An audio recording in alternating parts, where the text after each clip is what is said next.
How can we be happy or happier if we're already happy? 7 happiness lessons. Salamat, Ama, dahil kayo'y maibigin and you never let us go. Teach us to know, to appreciate deeply the wonder of your stubborn love. At nawa ito ang maging baon namin, anumang araw ang dumating, anumang uri ng araw ang dumating, may isang hindi nagbabago, your love. Teach us to see that, teach us to celebrate that, and teach us, O Lord, to honor that. Forgive us our sins, cleanse us so we can see you face to face. We commit this time to you, asking you to be our preacher. Kayo nawa, Panginoon, na maging tagapangaral. Yung magandang kalooban nyo, ipaunawa nyo sa amin at kami naman maging masunurin sa inyo. We celebrate your goodness. Speak to your people, O God. Use only your servant as your tool, but be the speaker. In the name of Jesus, your Son, we pray with thanksgiving. Amen. 7. Magbilang tayo, ha? 7 happiness. 7 lessons in happiness. At ang ating pag-aaralan ngayon ay walang kamatayang storya ng tinatawag na prodigal son. At paano tayo kukuha ng kaligayahan sa isang kwentong tulad nito? Luke 15:11-12. Jesus told them another story. Once a man had 2 sons. The younger son said to his father, "Give me my share of the property." So the father divided his property between his 2 sons. Ang naging usual na paningin agad sa kwentong ito ay masamain yung ginawa nitong mas nakababatang anak. At laging siya ang kontrabida sa kwento. But he only asked for what was legally his. Well, we may feel some discomfort about him asking for his inheritance, but in the laws of Israel, children really had inheritance, and that was lawful. So he only asked what was lawful. He did not ask for his other brother's inheritance. He did not ask for his father's whole estate, only his part. And the father, you will notice, did not problematize this act of the son. Pag nagbabasa po tayo ng scripture, let's stick to the text. And the text never tells us na minasama nung ama na hiningi ng anak yung kanyang parte sa kanyang mana. So far, so good. Hiningi ng anak ang kanyang parte, ibinigay naman ng ama. No judgment there because the text does not pass judgment. Luke 15:13-14. Not long after that, the younger son packed up everything he owned and left for a foreign country, where he wasted all his money in wild living. He had spent everything when a bad famine spread through the whole land. Soon, he had nothing to eat. Pwede naman na kuhanin yung mana, invest, o ilagay sa bank, itago. Maraming pwedeng gawin. Ang piniling gawin nitong anak na ito, ilustayin yung pera niya. At hindi lang basta lustayin, it was not a bad business decision, it was not a bad investment in wild living. Kung ano man ang kahulugan ng wild living nung araw na yon. Pero may isa na agad na lesson in happiness here, na madalas hindi natin nakikita bilang mga anak ng Diyos. Kasi dinidemonize agad natin yung ginawa ng anak. The first lesson here is to enjoy. Enjoy your birthright, your inheritance. Enjoy your resources, and enjoy your time. Hindi natin ginaglamorize, ginagawang modelo yung ginawa ng anak. Pero, ba't kaya ikinwento ni Jesus ang kwentong ito? Surely, these stories, these characters, symbolize deeper meanings in life. But first of all, withholding judgment for or against the son, what he did was to enjoy. Ang pag-enjoy lang sabi, wild living, and he wasted all his money. But nevertheless, nobody can deny the fact that he had fun. He had enjoyment. And no one in the story condemned this man so far. The younger son knew his father and trusted him completely. Trusted in his graciousness. Ito ang kwento. Hindi yung pagkakamali niya Hindi yung paglustay niya. Ang kwento dito, kilala niya ang ama niya na pag hiningi niya, yung ganang kanya, ibibigay. Kilala ba natin ang ama natin? Hinihingi ba natin yung nakalaan naman talaga para sa atin? The younger son enjoyed his father's grace, though he was probably unworthy of it. But nevertheless, he enjoyed it. Enjoyment is probably the missing element in true faith and worship. Dito pa lang, meron ng challenge sa atin. And I ask you to look at this story from another frame, from another point of view, from the point of view of Jesus who was telling the story. Not from the point of view of the preachers and the churches that preach against what this son did in the last 2,000 years. Jesus was telling us a story and definitely he had a purpose in telling us this story. And so far, we see that the son enjoyed his faith in his father. Malakas ang loob niyang humingi dahil kilala niya ang kabutihan ng kanyang ama na ibibigay yung kanyang hinihingi. Nagkamali lang nga siya ng paggamit, pero ibinigay. Yun ang unang kwento. Luke 15 to 16. He went to work for a man in that country, and the man sent him out to take care of his pigs. He would have been glad to eat what the pigs were eating, but no one gave him a thing. So matapos niyang lustayin ang kanyang kabuhayan, nagkaroon pa naman ng taghirap doon sa lugar na kanyang pinuntahan, nawala ng pagkain, kasi usually nun, pag nagka-drought, pag nagka-gyera, pag nagkaroon ng mga economic dislocations, nahihirapan ng mga tao at nadamay siya doon. Sana yung pera mo can be a shield against such crisis, such calamities. But he no longer had that shield. He was broke. Natulad na lang siya sa mga karaniwan. Pero ang kwento ay ito. Mula sa bahay ng kanyang ama, ngayon ay nakisilong siya sa ibang bahay ng isang ngayon ay maituturing nating naging bagong ama niya sa kanyang kalagayan, yung kanyang employer, yung kanyang pinasukan. Now he was under the shadow of this house, this household, and this man's authority. At kitang-kita natin agad ang pagkakaiba ng dalawang tatay na ito. Yung tatay na nagbigay sa kanya ng hiningi niya, at itong tatay na to na nagtatrabaho na siya, hindi pa siya sinusweldohan ng tama. Ginugutom pa rin siya. Agad-agad merong ibig sabihin sa buhay natin.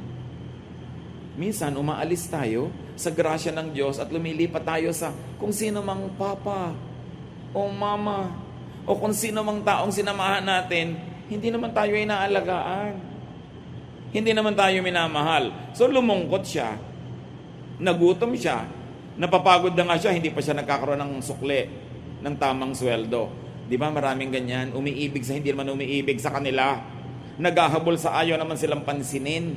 Pinagsisiksikan ng mga sarili nila sa hindi naman nag-aalaga sa kanila. Nagiging unhappy. At kadalasan para mangyari pa yun, ang nilalayasan natin yung ama natin sa langit na mapagmahal at maibigin. Immediately, there are many lessons here on happiness. There is another father here, the unkind employer, the unkind father. You don't want this father. Immediately, the story is leaping out of the pages, telling you, you don't want this kind of arrangement. So a lesson on happiness here, at least work to earn. Matapos siya maglustay, naging responsible naman siya. Naghanap siya ng trabaho. Hindi lang nga siya mapasweldohan ng tama. Work to earn your keep. You want to be happy in life?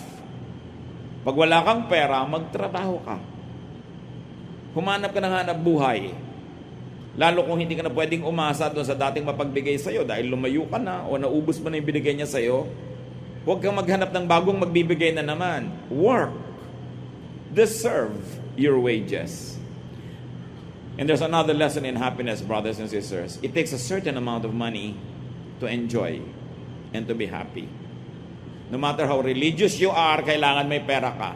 Huwag mong linlangin ang sarili mo na mapapasaya ka ng iyong pagiging religyoso. You need a certain amount of money. Yung mga iba, I live by faith. Tapos panay ng panghihingi kong kanina. Ang faith yun. So dapat ang tao naghahanap buhay and adjust to your economic status. Sometimes there are reversals in our lives. Dati kang mayaman, medyo naghirap ka. Dati kang maunlad, medyo nasira yung negosyo. Adjust. You want to be happy? Adjust. Nothing is permanent. Not wealth, not even poverty. Not sickness, not health. Talagang gumugulong ang buhay. So kung nag-enjoy ka, enjoy it. Pag dumating na hindi enjoyable moment, bear with it. Adjust to be happy. Huwag ka dapat laging nagsasentimiento about past glory, about past wealth and past fame. Tapos na yon. Itong taong to nag-adjust. Nagtrabaho. Yung pinaka-nakaririmarin pa ng trabaho dahil nag-aalaga siya ng mga baboy, Jew siya. So sa kanila, kadiri-diri yon. But he wanted to earn his money and he wanted to have food in his stomach. Pero yung paman, kulang ang ibinabayad sa kanya. Ang storya dito, na laging pinaggigigilan ng iba ay yung pagkakamali niya. I'll rather that the story is a comparison between two fathers. Two authorities. Two sources of blessings. Luke 15:17 to 19. Finally, he came to his senses and said, "My father's workers have plenty to eat, and here I am, starving to death. I will go to my father and say to him, Father, I have sinned against God in heaven and against you. Then I am no longer good enough to be called your son. Treat me like one of your workers." Itong taong to, kahit anong iba to sa kanya ng buhay, ang magiging ending, sasaya to. Kahit ang simula niya, ganon. Kala mo, ang sama-sama niya, hiningi niya yung kanyang mana, pagkatapos, nagpasasa siya, naghirap siya, pero nagtrabaho naman nung nawala ng pera. At ngayon na-realize ang kanyang pagkakamali. Hindi na siya nangatwiran. Willing siyang tanggapin ang pagkakamali at willing siyang ituwid yun. Sabi niya, uuwi nga ako sa tatay ko, mas mabuti pa doon. Kahit itrato ako doon katulong, total katulong din lang ako dito, doon na lang. Mas masagana pa.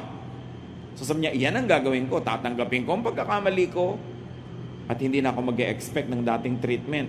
Total nagkamali ako eh. Ito ang mabuting anak. Hindi yung hindi nagkakamali. Kasi lahat naman nagkakamali. Pero yung nagkakamali, pero umaamin. Nagpapakumbaba.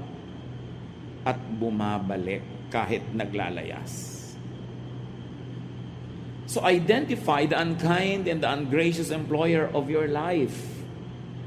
The unkind and ungracious father that you seek shelter under his shadow. Identify unkind and ungracious shepherds that don't feed you but only use you and go away from them to be happy. You see here the lessons? Analyze your situation and improve it. Any unhappiness is caused by a reason. Dig deep, look into the reason, and correct mistakes. Bawa, meron kayong unhappiness sa mag-asawa, may dahilan yan. Hukayin ninyo, bunutin ninyo, para sumaya kayo. Meron ka unhappiness sa family, sa work, sa profession, sa romantic relationship, with yourself, laging may dahilan. Huwag mong itago sa sarili mo yung dahilan. Harapin mo siya. Bunutin mo siya. At kung kailangan magdusa ka sa paggawa nun, magdusa ka. May inaantay ka namang panahon ng paggaling, panahon ng restoration. Kesa wala kang hinihintay, tas hindi mo binabago ang sitwasyon mo na di naman maganda. Seek better conditions if you want to be happy. Huwag kayong tumanggap na lamang na para kayong walang kalaban-laban at walang choice. Seek better conditions. And resign a bad-paying job. Tulad ng ginawa niya. Ang dami nagre-reklamo, hindi masaya sa trabaho, edi umalis ka, maghanap ka iba. E paano po, mahirap naman maghanap. O di sige, diyan ka na lang, huwag ka na magreklamo. Hindi naman pwedeng sabay yan. Pero ginawa niya yung dapat niyang gawin. Ang laki ng risk. Kasi hindi niya alam ang magiging reaction ng father niya. Pero at least alam niyang tatanggapin siya kahit man lang katulong. Brother and sister, get out of a bad deal. Get out of an unfair relationship. Get your share of what the Father likes to give you. God wants you happy. Proverbs 6:5, free yourself like a gazelle from the hand of the hunter, like a bird from the snare of the fowler.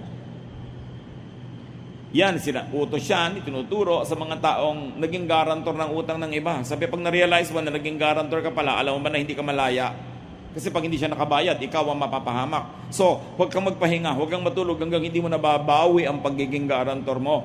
Free yourself like a gazelle. Alam niyo yung mga gazelle, may yung mga hayop na may mga sungay, na yung sungay nila kuminsan, sumasabit sa mga tinik, sa mga siit. Pag hindi nila napawalan yung sarili nila doon, pag may dumating na hunter o pag may dumating na ibang hayop, kayang-kaya silang kainin. Kaya sabi, yan ang sitwasyon mo if you are committed to something very bad. Get out of that commitment para maging malaya ka. Sasabihin ng iba, paano naman po ako lalaya sa husband ko na ng babae, hindi tumutulong sa akin, hindi ako sinusustentuhan, di ba, kasal po kami. Yes, hindi ko sinasabing tanggalin mo yung pagkakasal nyo, pero maghanap buhay ka. Para pagka hindi ka niya sinusustentuhan, hindi ka nakaaasa. Gusto mo maging malaya, at least kung hindi ka malaya legally from that marriage, malaya ka financially. Hindi kahit ano na lang ang ibato sa'yo, tatanggapin mo dahil wala kang hanap buhay. Kailangan maghanap buhay ang tao. Tulad ng ginawa nitong lalaking ito, kahit taga-alaga ng baboy, kailangan meron siyang kitain para siya may kainin. Some people get into very bad marriages, really. But what do? At least you minimize the impact of a bad relationship. At least be economically independent. Gumawa ka ng paraan, hindi madali. Pero lalong mahirap na umaasa ka, alam mong harap-harapan na hindi ka na iginagalang, wala ka lang magawa dahil economically dependent ka. So, learn from this man. It was difficult, but earn your keep and free yourself. Back to the story. Luke 15:20. The younger son got up and started back to his father. But then when he was still a long way off, his father saw him and felt sorry for him. He ran to his son and hugged and kissed him. Ine-expect niya siguro pagagalitan siya. Ang istorya talaga dito, hindi yung anak, hindi yung pagkakamali niya. Ang kwento dito tungkol doon sa ama. Kung anong uri ng ama siya. Dahil siya yung ama natin sa langit, only represented in the story by this father. So, lesson on happiness: love those you love in spite of their antics. Learn from this father. Alam niya, hindi naman napakaganda ng ginawa ng anak niya. Nadagdagan pa ng pagkakamali. Nadagdagan pa ng failure. Pero nung umuwi, ang una niya isinalubong, love. Hindi sermon. Alam niyo yung umuwi, nagpapakumbaba, tumatanggap ng pagkakamali. Sermon ang pinakahuling kailangan nun. Dahil yung pag-uwi lang niya, pagpapakumbaba niya, daig pa niya ang nasermonan mula ulo hanggang paa. Hindi na kailangan ng additional sermon. Love your children. Love your wife. Love your husband. Love whoever needs your love. Love especially your family. And express that love. Hindi yung naaawa ka na, ayaw mo pang ipahalata dahil tinuturuan mo siya ng leksyon. Itong example na to ng tatay na ang supreme example, because this is God being represented. Do not withhold love. Kumisan sa pagmamatigas mo, sa kagustuhan mo magturo ng leksyon, nagtitigas-tigasan ka, pero actually, naaawa ka rin naman, gusto mong mahalin. Mahalin mo na lang. Yun ang kwento ni Jesus. It is love that empowers. It is love that lifts us up. And it is the Father's love that gives us the security that we all need. Nagulat siguro yung anak. Niyakap siya, amoy baboy siya. Gusgusin. Umalis siguro ang gwapo-gwapo, pagbalik na, yagit na yagit ang dating. Ang salubong ng ama, yakap. Hindi, ano? Diba? Ganun usually ang gusto mong salubong. Luke 15:21. The son said, Father, I have sinned against God in heaven and against you. I am no longer good enough to be called your son. Realistic tong anak. Sinasabi niya, hindi na po ako bagay sa kanyang treatment. Kahit katulong na lang, ipagpapasalamat ko na. Deserve ko naman eh. So lesson on happiness, be humble to those that you offend, to those that you wrong, especially to those that you hurt. Hindi ikaw na nga nagkamali, ikaw pa itong matapang. Ito pa itong nagtatapang-tapangan, ikaw pa itong galit. Accept the fruit of your deeds. Naku, ikaw ay anak, nagkamali, grounded ka, tanggapin mo. Nagkamali ka eh. Willing na willing siyang tanggapin na maging katulong na lang siya. Meron kasing lesson dito on happiness. To be happy, you need to be forgiven. Hindi ka sasaya talaga kahit ka magpanggap, kahit maganda yung damit mo, kahit may pera ka, masarap ang kinakain mo.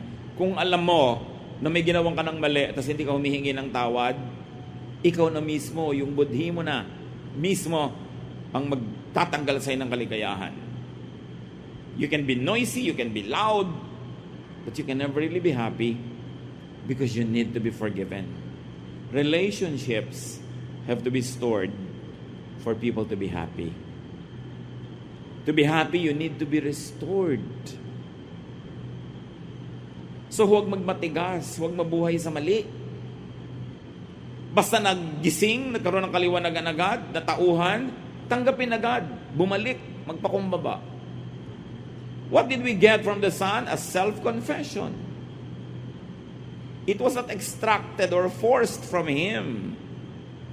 Hindi na natin kailangang pilipitin ang taong tumatanggap na nga ng mali. Kuminsan, hindi naman malakas ang loob na magsabing diretsong I'm sorry, pero dinalang ka naman ng pakwan, yun na yun. Ginawang ka ng kape, inalo kang kumain, yun na yun, kunin mo na lang yung essence, huwag mo na siyang antaying lumuhod pa, magsabi pa ng I'm sorry. Marami namang paraan ng pagsasabi nun eh.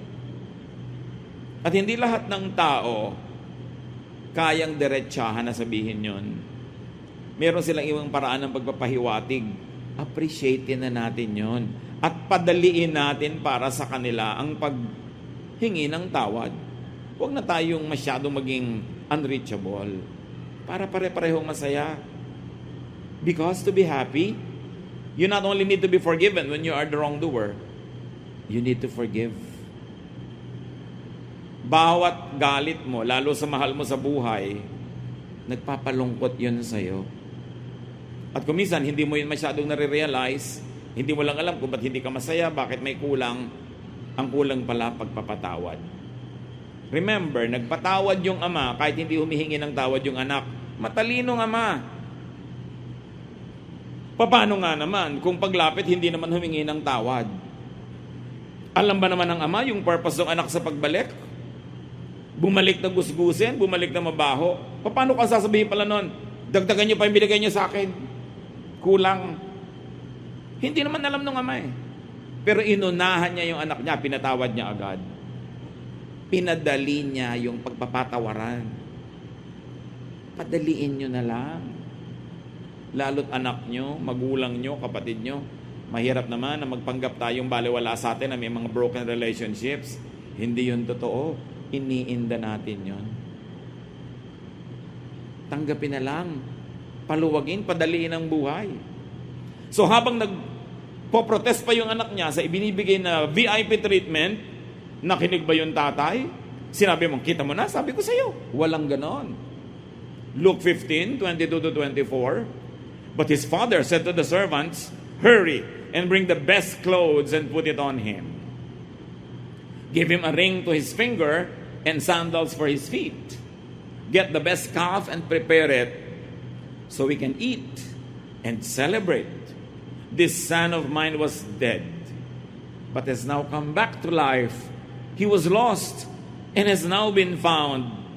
And they began to celebrate. Grabe yung mga symbols, the best clothes, which means you have a very high status. A ring, which means you are a prince of the kingdom or of the house. Sandals, which means you are a master, because the servants never wore anything on their feet. Diba? At hindi lang basta kung ano-ano ipinahanda, yung best. Alam niyo yung mga may kaya nung araw, maski pa nga yung hindi masyado may kaya, basta na ipipilit nila, may inaalagaan silang special animal na kakatayin nila lang pag merong super great event. Parang sa Europe, ang mga pamilya may itinatagong wine, very good wine, excellent wine, na pag dumating yung pinaka-esteemed guest nila, yun ang ilalabas. May ganon. Yun ang ipinalabas ng ama. The best reception for this son.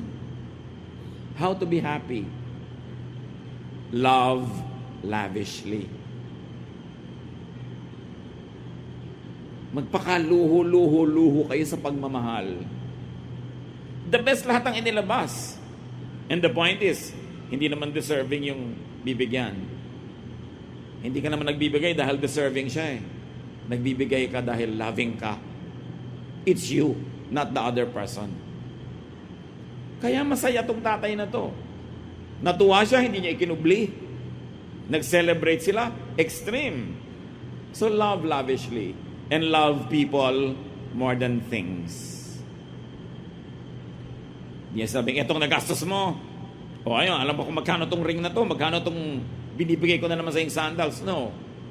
Sa tatay, lahat ng yon baliwala compared sa pagpapasaya niya sa kanyang anak at sa kanyang sarili. Kasi nahihirapan din naman yung loob niya na magkalayo sila.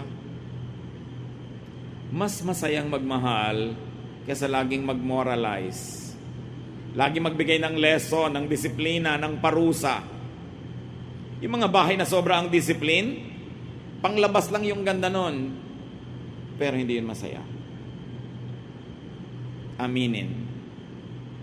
Kuminsan nga, sobrang disiplina, hindi mo alam kung palabas sa kapitbahay para walang masabi ang kapitbahay, pero masaya ba? Si Jesus ang nagkwento, dapat pansinin yung mensahe. Remember, this father represents God. This father represents the God many believers do not know or appreciate up to now. They focus on the sin of the son and not on the grace of the father, which is the real story. Tingnan natin ngayon kung bakit gano'n ang pananaw ng iba sa Diyos. Kasi yung isang anak, gano'n ang pananaw niya sa tatay niya. Luke 15:25 to 32. The older son had been out in the field. But when he came near the house, he heard the music and dancing. So he called one of the servants over and asked, "What's going on here?" The servant answered, "Your brother has come home safe and sound, and your father ordered us to kill the best calf." The older brother got so angry, and he would not even go into the house. His father came out and begged him to go in. But he said to his father, "For years, I have worked for you like a slave, and have always obeyed you. But you have never even given me a little goat, so that I could have a dinner with my friends. This other son of yours wasted your money on prostitutes, and now he has come home, and you order the best calf to be killed for a feast." Ito yung relihiyosong anak. Laging correct, laging proper, laging galit, ayaw sumali sa sayawan, sa music, napaka-separatist. Ganon siya dahil hindi niya kilala ang ama niya. Akala niya kailangan niya lagi mag-sacrifice para matuwa ang tatay niya. Kailangan niyang timpiin ang mga kaligayahan niya. Kailangan niya lagi magtipid. Kailangan niya laging sikilin ang kanyang nadarama, pati ang gusto niyang kasiyahan. Pero, nagustuhan ba ng tatay niya yung ganon? Kitang-kita niyo sa trato. Ginad siya agad ang kapatid niya. Sabi niya, he wasted his money on prostitutes. The verses never told us that he did that. Sabi lang, wild living. Pero meron na sa agad na buong ideya kung anong ginawa ng kapatid niya. At ginudge na niya, ito yung mga relihiyosong tao. Laging nasa simbahan, laging correct ang damit, laging tama ang behavior, pero judgmental. Pero hindi nag-e-enjoy sa buhay kasi hindi nila kilala ang Diyos. Akala nila ayaw sila ng Diyos na mag-enjoy. Akala nila gusto ng Father in Heaven. Lagi sila nagtitiis, nagdurusa, naghihirap, serve ng serve. Pero yun naman pala, masama ang loob. Yun naman pala, kinikim-kim yung kanilang mga hindi nagawang party. Sabi, nandito ako lagi, serve ng serve. Ni isang maliit na kambing dyan, hindi wala ko nabigyan para mag-party. Yung anak mo na yan, kung ano na pinagagawa sa buhay, best animal pa ang pinagpiesta sa kanya. Di ba ganyan? Mga legalista, mga moralista. Laging parang tama. Pero hindi sila sapat na tama sila. Kailangan sila lang yung tama. These people are not happy being righteous. They have to be self-righteous. They are not happy just being holy. They have to feel holier than others. Ito ang dalawang mananampalataya. At ayun yung Ama na Diyos sa langit. Yung isa na hindi ganun kaligalista, pero kilala niya na ibibigay sa kanya at kilala niya yung Ama na patatawarin siya. Sa palagay niyo, sino sa dalawang anak ang mas malapit sa loob ng magulang? His father replied, verse 31, "My son, you are always with me, and everything I have is yours." Parang sinabi lang na tatay, sino may sabi ba sa'yo na huwag kang magpiesta? Ayan naman lahat, nandyan. Ba't di mo ginamit? Lagi kang pa-perfect dyan. Lagi na lang may utang na loob sa'yo ang Ama dahil hindi ka nagsasaya. Andyan lahat Everything I have is yours. What's your problem? Kita mo, hiningi ng kapatid mo yung share niya, binigay ko. Ba't di ka humihingi? Sino sa palagay nyo ang mas nakakakilala at mas nag-a-appreciate at magmamahal sa Ama? Yung younger son o yung older son? Sabi niya, but we should be glad, the father said, and celebrate. Your brother was dead, but he is now alive. He was lost, and now he's been found. At kung pwede lang idagdag dito, yung unsaid, you have always been here, but you are not really here. Like your brother, you were also dead, but now he is alive. You are still dead. You don't know me. You don't know my grace. You don't know how to enjoy your life. You think that you have to sacrifice every time to make me happy. I don't look for sacrifices. I just like to love you. Kailan kaya makikilala ng mga Kristiyano yung Ama natin sa langit na gano'n siya kabuti? Na pag nagkakamali yung kapatid natin, lista tayo ng lista, kwenta tayo ng kwenta, tuos tayo ng tuos, sumbat ng sumbat. Do you think the Father in heaven likes that? What He likes is to celebrate people who come back to Him. He likes to be gracious and is lavish, OA, ang pagmamahal niya. Pag nalaman natin yon, kinilala natin yon, at hindi naman para gayahin natin yung nauna na maglustay, magwasak ng buhay. Yung extreme ang ginawang example para wala na kayong pwedeng gawin pang uri ng pamumuhay na pwede nyo sabihin, ito, hindi na ako matatanggap ng Ama. The Father accepts us. His stubborn love never lets us go, though we go away.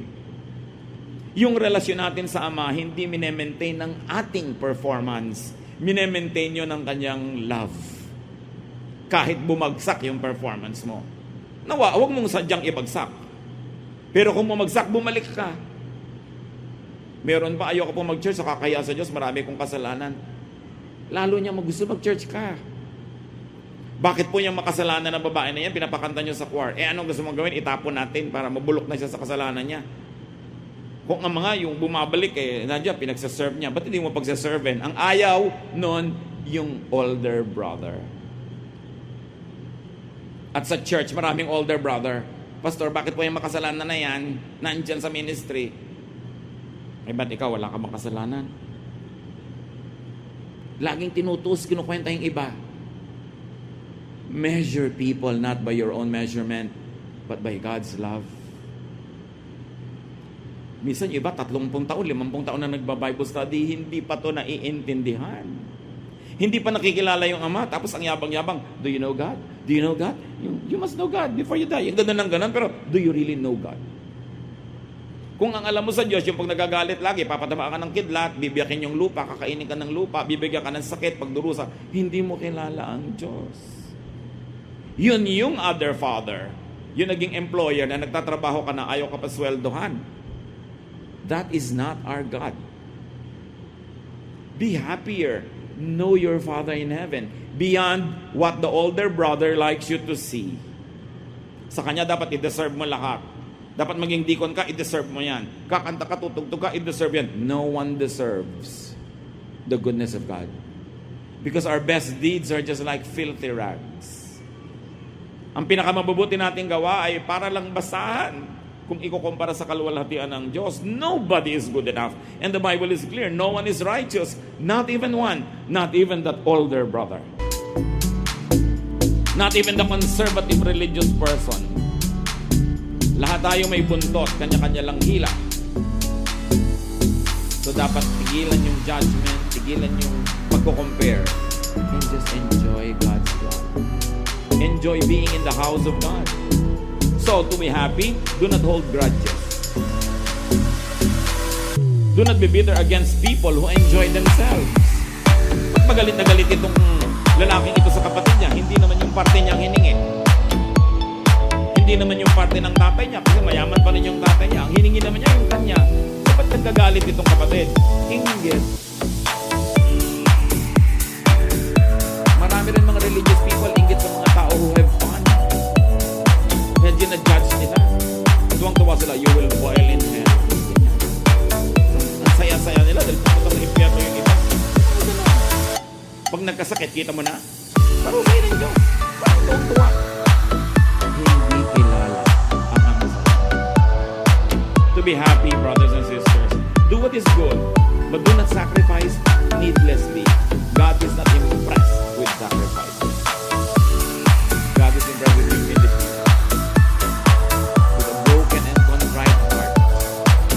Hindi nagmamalaki, tumatanggap ng mga kamalian. And a great lesson here is to get and have your own fun and happiness. Hindi tulad nitong isang older brother, meron namang resources, hindi nag-enjoy. Siya patuloy na sa pagsabihan, bakit? Andito ka naman everything I have is yours. Sino ba may sabing, huwag kang mag-party? Enjoy your privileges. And as children of God, we have a lot. Do not imitate the excesses of the younger son, of course. But remember, the father did not raise an issue against the younger son. Kahit ano bang ginawa ng anak na yon, hindi niya kayang ubusin yung pagmamahal at kayamanan ng kanyang ama sa langit. Si Jesus ang nagkukwento. Anong uri ng ama sa langit ang gusto ni Jesus na makilala natin? Yung amang mabait, pagbigay, pagpatawa. The younger son actually had his cake and ate it. Mapalad kasi mabait ang magulang. Hindi dahil deserve niya. This is the Father's grace. And this is the story. The story is not the mistake of the younger son. The story is the endless love of the Father. Focus. And the lesson is of course for fathers to be gracious. Mga ama ng tahanan, be gracious with your love and express it. Hindi ko mo tatay, parang nabawasan yung pagkamacho ko, pagkalalaki mo kung mabait. Ito yung supreme example. The lesson is for fathers to be gracious, not for younger sons to be abusive. Don't get that wrong. What he did was wrong. But that's not the story. Because it's not a story. Because all of us do wrong. So what's the story there? Nothing special. Everyone is a sinner. Everyone has mistakes. But the story is that the Father never lets go.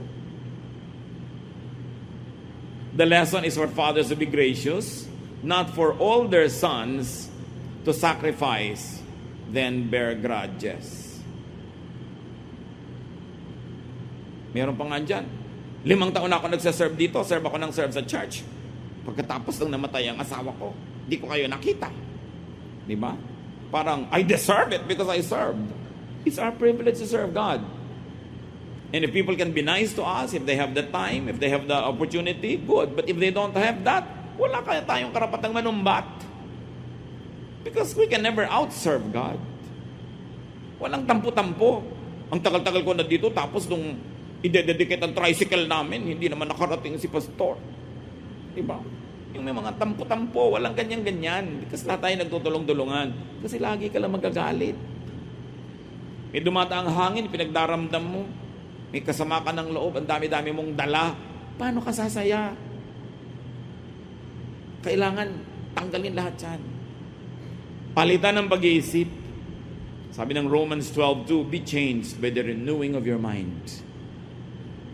So kung hindi ka masaya, hindi ka pinagkakaisahan ng lahat ng planeta. Hindi ka lang masayahin.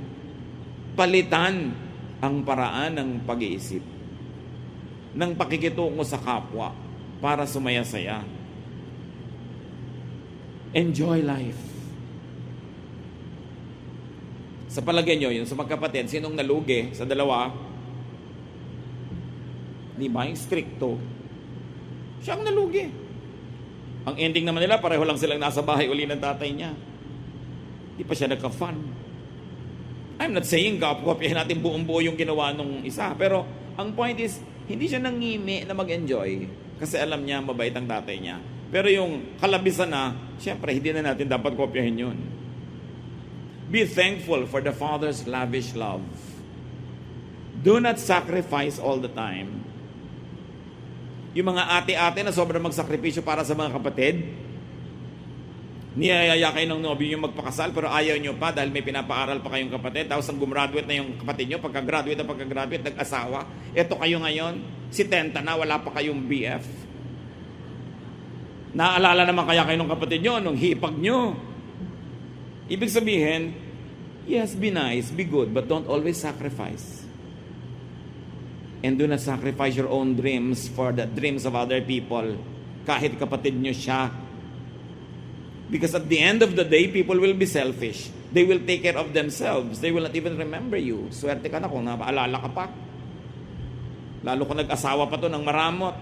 Kawawa ka ngayon. Ano magagawa mo? Lumipas ang pagkakataon. Kakanta ka kasabay si Tilly Moreno. Alam niyo yung kanta? Saan ako nagkamali? Saan ako nagkamali? Yan. Dahil sinakripisyo mo ang buhay mo. Sino ba may sabi magsakripisyo ka?